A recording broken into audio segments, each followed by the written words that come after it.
It's 8 o'clock in the morning. I haven't slept. So we're going to talk basketball. It's November 30th, which means it's one day before December, which means it's so close to teams being able to trade players. And we are going to be talking about available trades that's going to be happening and what they can look like for these teams. You're going to get my reaction to an article on Bleacher Report written by Zach Buckley. I feel like I'm about to be rage baited today. I'm not even joking. I can just feel it in my blood right now, like I'm about to get rage baited. So let's just get right into it, shall we? First trade option before I even scroll all the way down, Jonathan Kuminga. I'm not even surprised about Jonathan Kuminga being on this list because if you guys paid attention to the Warriors offseason, this past offseason, they didn't really do much at all. They really didn't gather too much talent. It wasn't until the end of the season where they actually started to get people or get a person, and that was Al Horford, which I think was a great pickup for them in general. Like with his skill set, it just works really well with that team. But Jonathan Kuminga was a big moving piece, right? Which we thought would be traded in the offseason, but it wasn't traded. So I'm just really interested to see exactly what they think is going to happen with this, because he finally signed a contract with them pretty late to be able to extend his stay with the Warriors. So let's see what they're talking about. Okay. Well, early, Jonathan Kuminga, Moses Moody, Buddy Hield in a 2026 first round draft pick, top 4 protected, and a 2028 first round swap to Brooklyn for Michael Porter Jr. Listen, let me tell you something right quick, okay? Michael Porter Jr. has been hooping. 24 points per game, 7 rebounds, 3 assists, shooting 48% from the field. I'm not mad about this at all. I'm about to see what his shooting splits are looking like this season, because I have not been watching a lot. I mean, respectfully, a lot of Brooklyn basketball. I think that's pretty fair to say the least. 83, that's really not bad at all. I mean, this is infringing on star player productivity, honestly, for Michael Porter Jr. I mean, if he stayed in Brooklyn, you probably would see a most improved player of the year award being shot his way. I mean, he's 6'10", 218 pounds. Would he fit in the Warriors dynamic? Absolutely. As a shooter, I think he's a better shooter than Buddy Hield when it comes to being able to get an off his shot, because he's a bigger player. I think you would want to get rid of Jonathan Kuminga. This would give the Brooklyn Nets a chance to see what Kuminga actually looks like. Brooklyn really doesn't have too much to lose. They're not going to be a winning team for a while, and no matter who they draft. I don't hate this trade. I'm not going to say I love it, but does this make the Warriors an immediate favorite, or put them back inside the hunt for the Western Conference? Maybe. It's a big maybe. I really don't. I'm just not really seeing so much of an impact, but you do get a chance to get rid of Jonathan Kuminga, who's been kind of a distraction in terms of at least what we're hearing from Jimmy Butler. So I think Jimmy would hate losing Buddy Hield, though, no matter how much shit he talks about him. I think he would hate you losing them. Next one up, Nick Claxton for the Brooklyn Nets. This one right here, man, is actually kind of crazy. Now, me being a Lakers fan, as you probably know, because LeBron's behind me, I really thought that we were going to get Nick Claxton. Like, I was clamoring for it. Like, I wanted it real bad. We ended up with DeAndre Ayton, and that's just, whatever. That's just whatever. We're not going to sit here and complain too much about it. I mean, it's DeAndre Ayton, but I think Nick Claxton will fit a lot better when it comes to Luka's playing style, and you're seeing that with Jackson Hayes, because they kind of mirror each other's playing style a little bit, except Nick Claxton's a way better defender in my book. But Nick Claxton to the Boston Celtics for Anthony Simons, a 2026 second round pick. They have a few of them, so they have a couple of options there, either Orlando, Detroit, or Milwaukee, and the 2027 first round pick, top 5 protected. I like this for, honestly, if Brooklyn pulled off both of these trades back to back, I would like this a lot for that team. Jonathan Kuminga and Anthony Simons for that Brooklyn team would be pretty dope. I'm not gonna lie to you. I do like Nick Claxton for that Boston Celtics team, who pretty much let all their bigs go in this past offseason. So, I mean, this one right here kind of makes more sense to me when it comes to a big body you can have on the floor. So I'm not mad at this one at all. I'm not gonna lie. I think it works for both teams. I don't hate this trade at all. I think this works for both teams. I would love to see Nick Claxton actually playing meaningful basketball, because he's not playing it there in Brooklyn. You know what I'm saying? So free Nick Claxton, man. I like this trade, though. I'm not gonna lie to you. So far, he hasn't pissed me off. So we'll see how far that goes. Fucking Morant. How do I load this one up, boss? Ja Morant's a special case. The disgruntled NBA player is out of style. Like, this whole I'm tired of playing for a certain team, right? And it'd be different if John Morant had something to really stand on. I mean, going to the playoffs a few times and stuff like that, and just being a player who's able to give you highlights doesn't translate to you being a player that makes impact. And he's a good player, but is he like, his comparative style is like Russell Westbrook, but is he as good as Russell Westbrook? You know what I mean? So like, whatever, I'm already seeing a little bit of it. You see that Toronto Raptors is the trade partner here. I'm already not liking it. I'm not even seeing who he's trading for, and I already don't like it. I don't see a situation where John Morant goes where he's happy. You know what I'm saying? You move him to Toronto, which is out of his wheelhouse. He's not in the South anymore. Like, he's not around his friends anymore, right? So you kind of eliminate some distractions, but is he happy having those distractions? Is distractions more important than basketball for John Morant? Because it kind of seems like it. You know what I'm saying? And then is he willing to play a specific role in order to be able to get wins? And if the Toronto Raptors do this, and I'm assuming they're going to keep BI in a situation, they're going to be in a full win mode. You know what I'm saying? So let's see who they're talking about. Emmanuel Quickly, Grady Dick, a 2026 second round pick via Lakers, and a 2028 first round pick, top 3 protected. As far as what you're giving up for the Toronto Raptors, I don't think it's too crazy. I mean, you're gonna have to give up some kind of value here, which is the reason why Grady Dick makes sense. I mean, I wouldn't want to trade Grady Dick if I was them. I think he has a lot of potential and explosive power. That sounded crazy, but explosive power. So I don't like the fact that he's a part of this trade if I'm the Toronto Raptors. But at some point, you got to give up something to get something. So you got to give that dick up.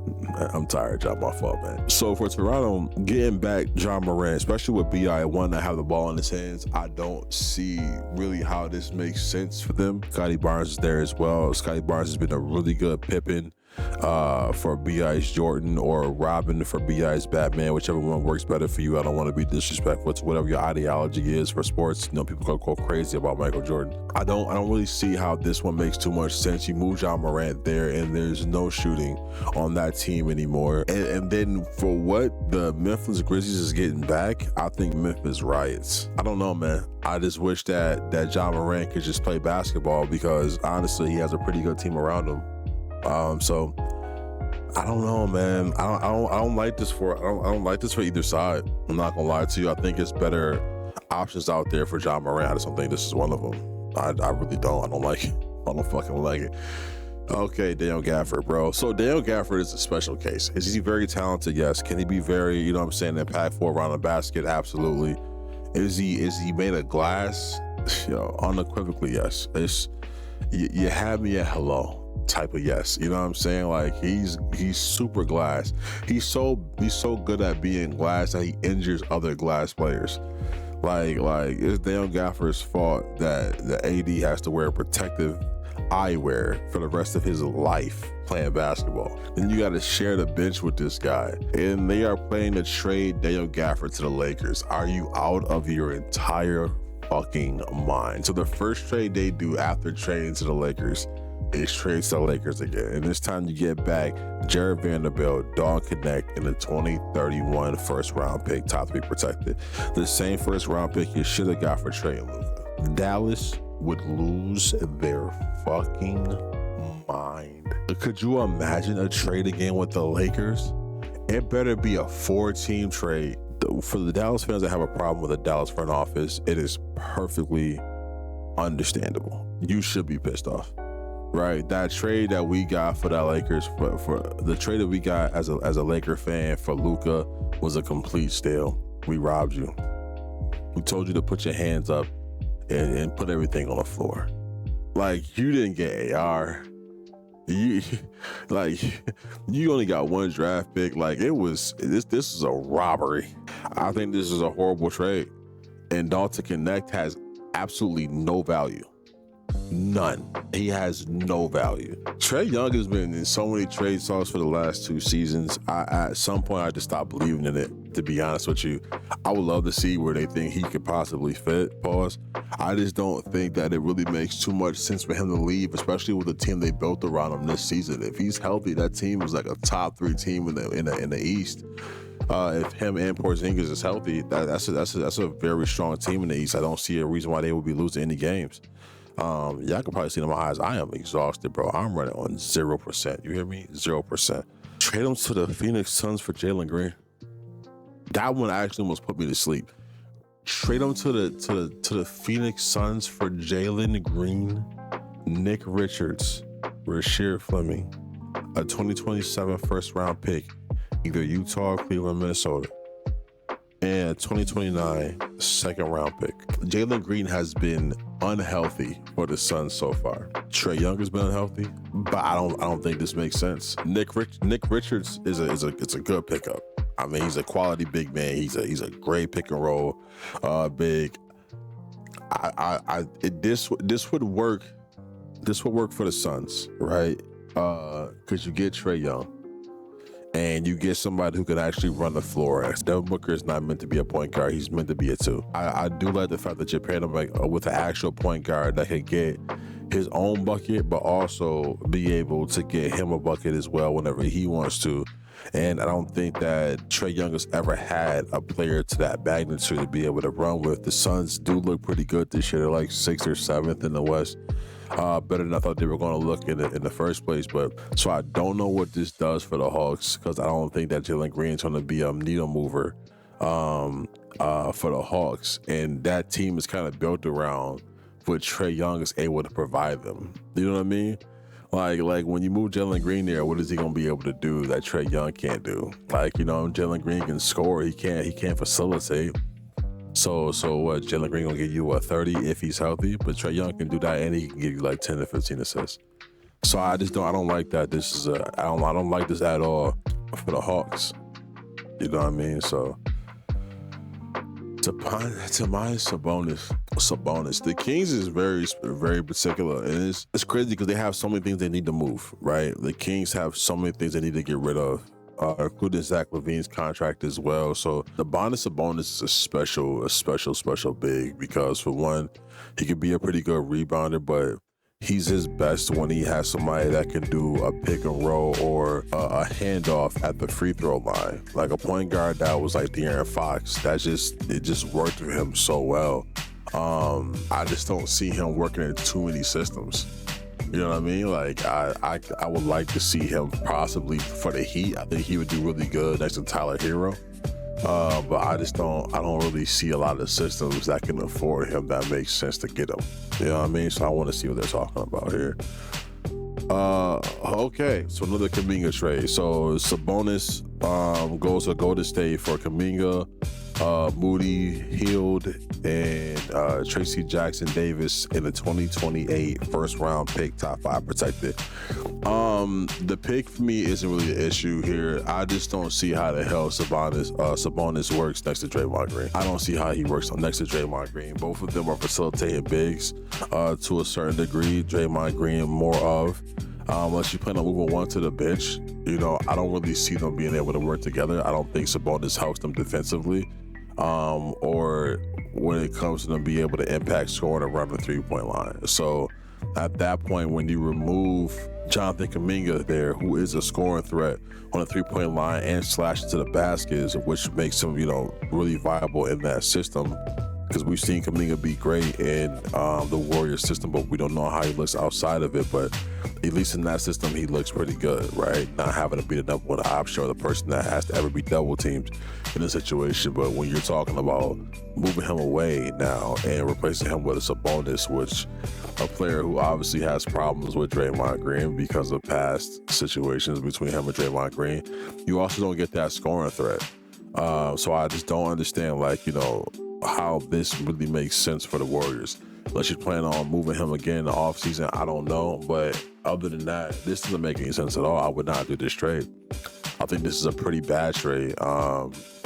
And for the Kings, like, well, how does that make sense? Now you got like what? You got 3 players essentially playing the same role. DeMar DeRozan, Zach LaVine, and Kuminga are all doing the same things on the floor. Who are you moving to the bench? Like this is a dumb trade. Like this is kind of, if I had more energy, I would probably have got up and walked away because this pissed me off. Oh, LaMelo Ball, man. That Charlotte Hornets team could actually, if he will play the way he's supposed to play, that Hornets team could be really nasty this year. I think Knipple has a real chance of being Rookie of the Year, ROI. The way he's been playing, his consistency too. He just looks like an NBA ready player. Like Knipple looks like he's been here for a couple of years already. He looks more ready to me than Cooper Flag has looked, and that is saying a lot. Wherever they're talking about moving him, though, he should not be the one. I think I've been saying this for a while. I think LaMelo Ball is better as a 2. I think he should just be a scoring threat. You know what I mean? Because I think having a facilitator offense is way too much. As the main facilitator, he could be a backup one. You know what I'm saying? Like Desmond Bane was for Ja Morant. I just think that he can't just be the main guy as your facilitator on the floor. But let's see, Washington Wizards. Like, what the fuck are we? What are we talking about? Washington Wizards. So you're gonna move him from ass to shit. You're gonna move him from the butt to the toilet. Like, I don't understand. So CJ McCollum get moved again. Bob Carrington, second round pick for 2027, a second round pick, 2 second round picks in 2027, a first round pick in 2029, and a 2031 first round pick, top 5 protected.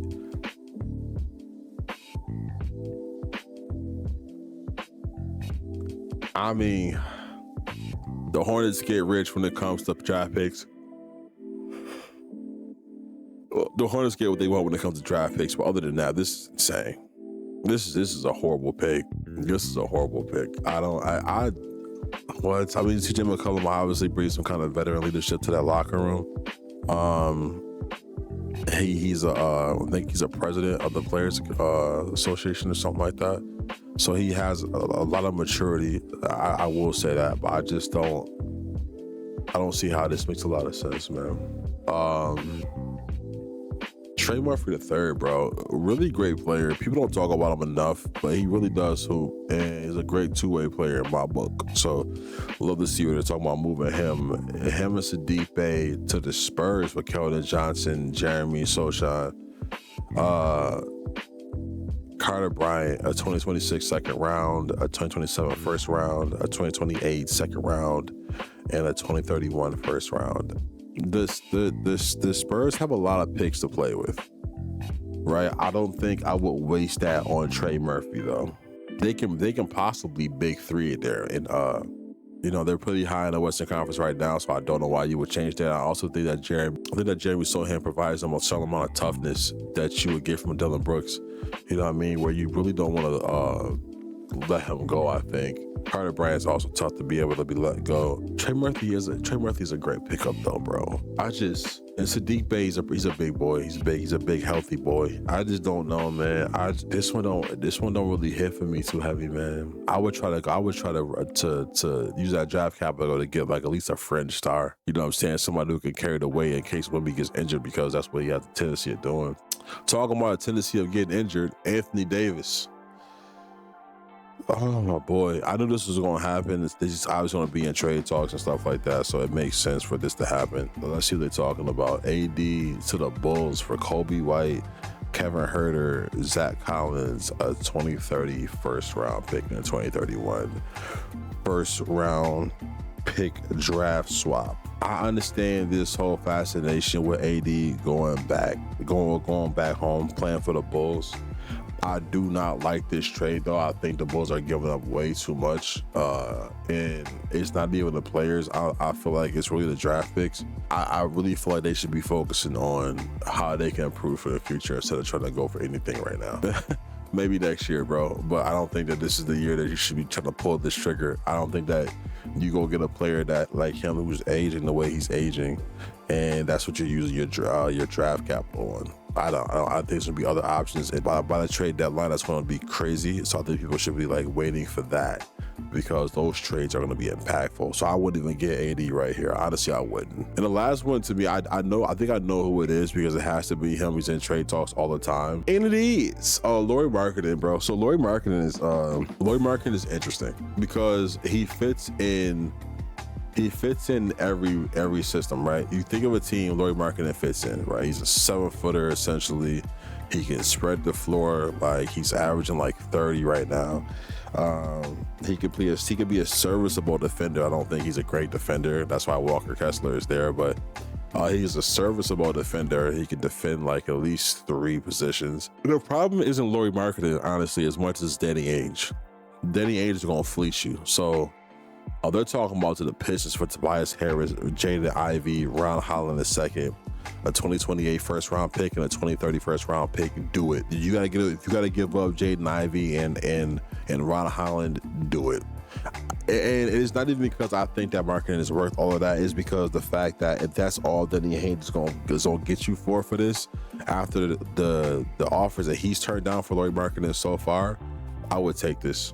I would take this a pair of next to Cade Cunningham so he can have an actual second score, a consistent second score. I like this trade for both sides, honestly.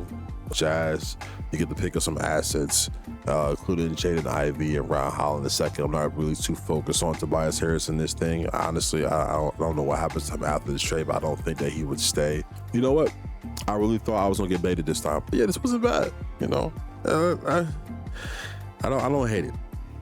I don't hate it, but if I had to give the whole list a ranking, I'd probably give it a B-. Not too bad. Good job, Zach.